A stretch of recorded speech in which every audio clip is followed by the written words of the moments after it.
Hello દોસ્તો, નમસ્કાર। પશુપાલન, બાગાયત, ખેતીવાડી ઓનલાઈન અરજી ચાલુ છે, કેવી રીતે ફોર્મ ભરવાના એના માટે વિડીયો બનાવેલ છે। અને અમારી એજ્યુકેશન ઇઝી સુનિલ ચેનલમાં તમે નવા હોય તો લાઇક એન્ડ સબસ્ક્રાઈબ જરૂર કરો। તો શરૂ કરી પહેલાં તમે તમારા મોબાઈલમાં ક્રોમ બ્રાઉઝર ઓપન કરો, પછી અહીંયા આઈ ખેડૂત પોર્ટલ લખો,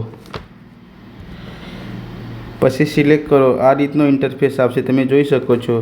એના પછી જે પહેલી વેબસાઇટ છે એમાં તમારે સિલેક્ટ કરવાનું છે, તમે જોઈ શકો છો। એના પછી આ રીતનો ઇન્ટરફેસ આવશે અને તમે ફર્સ્ટ તમારે તમારા મોબાઈલમાં રજિસ્ટ્રેશન કરવાનું છે। એના માટે તમારે લોગિનમાં જવાનું રહેશે।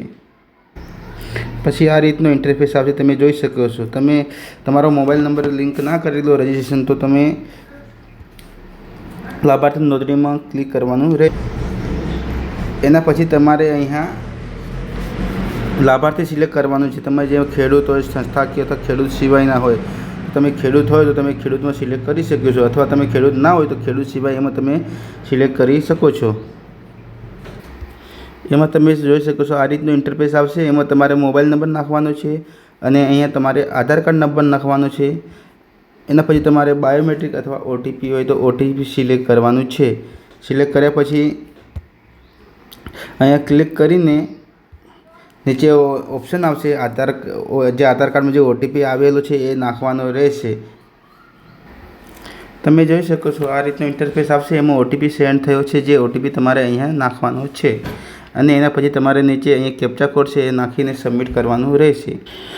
પછી આ રીતનો ઇન્ટરફેસ આવશે। એમાં મોબાઈલ નંબર છે, એમાં તમારે ફરીથી એક ઓટીપી સેન્ડ કરવાનો રહેશે। એના પછી તમારે એક પાસવર્ડ બનાવવાનો છે। એ પાસવર્ડ બનાવ્યા પછી તમારે સબમિટ કરવાનું છે। સબમિટ કરશો તો સીધું તમારે તમારા મોબાઈલ નંબર ઉપર એક આઈડી બની જશે, એ તમારે લોગિન કરવા માટે ઉપયોગી આવશે। જો એના પછી આ જો રજિસ્ટ્રેશન સક્સેસફુલ આ રીતનું આવશે। એના પછી તમારે અહીંયા તમારો મોબાઈલ નંબર નાખવાનો છે અને તમારે જે તમે પાસવર્ડ બનાવેલો હોય એ નાખવાનો છે અને કેપ્ચા કોડ નાખવાનો છે। એના પછી તમારે લોગિન કરવાનું છે।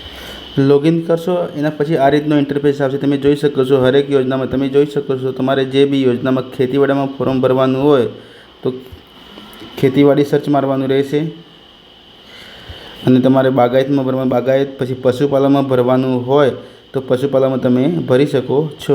મારે પશુપાલન ફોર્મ ભરવાનું છે, એના માટે પશુપાલન સિલેક્ટ કરીને અમે શોધ કરી શકું છું।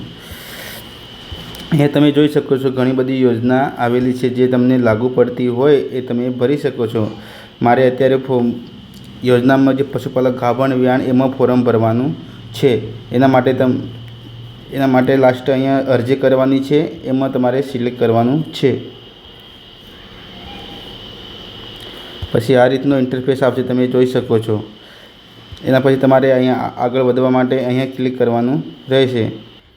એના પછી આ રીતનો ઇન્ટરફેસ આવશે, તમે જોઈ શકો છો। અહીંયા તમારે આધાર કાર્ડ નંબર જે છે એ આવશે। એના પછી તમારે વેરિફિકેશન કોડ જે બી હોય, આધાર કાર્ડ, ઓટીપી અથવા બાયોમેટ્રિક, એમાં જે બી તમારે લાગુ પડતો હોય સિલેક્ટ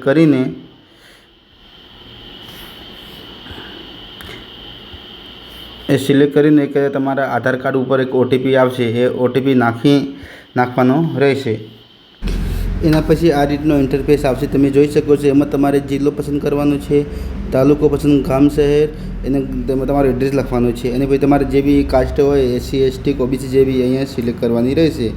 એના પછી તમારે દિવ્યાંગ હોય તો હા અથવા ના। એના પછી તમારે અહીંયા મોબાઈલ નંબર, બરાબર ને। એના પછી તમારે જે બી ઘટકો ગાભણ હોય અથવા વિયાણ એ રીતનો ઓપ્શન આવશે, તો તમારે ગાભણ હોય તો ગાભણ સિલેક્ટ કરવાનું। એના પછી તમારે જે બી ગાય અથવા ભેંસ કે જે બી હોય એ સિલેક્ટ કરવાનું રહેશે। એના પછી તમારે ઓલાદ કઈ છે એ સિલેક્ટ કરવાની રહેશે। એના પછી તમારે અહીંયા પશુ કેટલા છે એ સિલેક્ટ કરવાના રહેશે। એ કર્યા પછી તમારે અહીંયા એડ કરવાનું રહેશે। એના પછી તમારે સેવ નેક્સ્ટ કરવાનું રહેશે બધી માહિતી ભરીને। એના પછી તમારે રેશન કાર્ડની કોલમ આવશે, એમાં રેશન કાર્ડ નંબર નાખવાનો છે।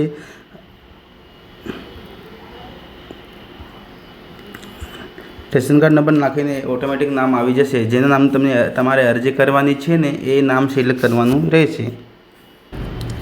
એના પછી તમારે અહીંયા આ રીતનો એક ઇન્ટરફેસ આવશે, એમાં તમારે અહીંયા ડોક્યુમેન્ટ સિલેક્ટ કરવાના છે, જે તમારે લાગુ પડતા હોય એ। અહીંયા તમે જોઈ શકો છો, અહીંયા એક પશુપાલનનું ઓળખપત્રક રજૂ કરવાનું છે અને બીજું એક રેશન કાર્ડ અને ત્રીજો એક જાતિનો દાખલો તમે જોઈ શકો છો. તો અહીંયા સિલેક્ટ કરીને તમારે અપલોડ કરવાના રહેશે. આ રીતનું સિલેક્ટ કર્યા પછી તમારે અહીંયા સાચવવા એના અંદર સિલેક્ટ કરવાનું રહેશે.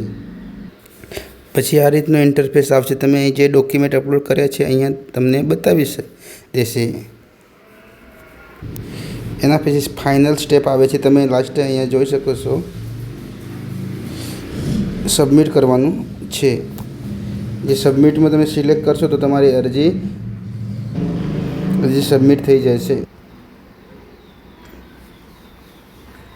જે આ રીતની અહીંયા સબમિટ બતાવી દેશે.